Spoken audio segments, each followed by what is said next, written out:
はい。ということで、今回はテキストを揺らすエフェクトについてのお話をしていきたいと思います。はい。で、こちらは簡単にエフェクトを使うと簡単にできるようになってますので、ぜひ覚えて使ってみていただければと思います。はい。ということで、エフェクトパネルからビデオエフェクトの中を見ていくと、このエフェクトの中に、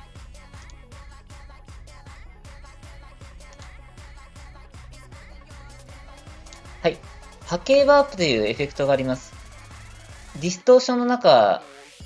に波形ワープというエフェクトがあるので、こちらをかけます。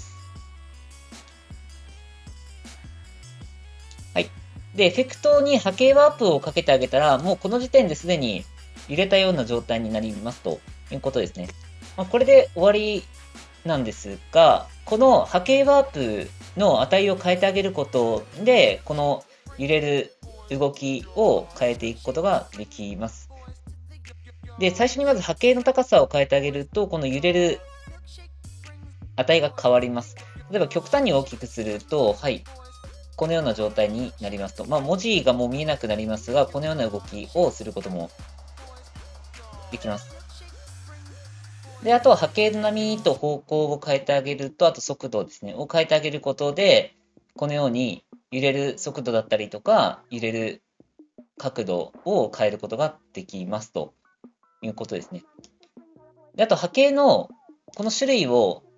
今これ標準がサインというところになってるんですが、例えばこれを区形に変えてあげると、また動きがちょっと変わったりしますと。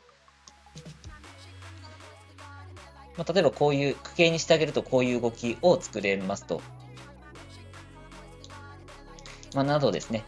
はい。このあたりの他の種類については、また別の動画でお話をしたいと思います。ということで、ひとまずこの揺らすという動きについてのお話でしたと。で、例えば、このエフェクトを下の映像の方にもかけてあげると、一緒に揺らすこともできますということで、例えばこう、ちょっと揺らして表現したい場合に使ってみると、使える場面もあるかなと思いますので、ぜひ使えるようになってみていただければと思います。はい。ということで、ご参考いただければと思います。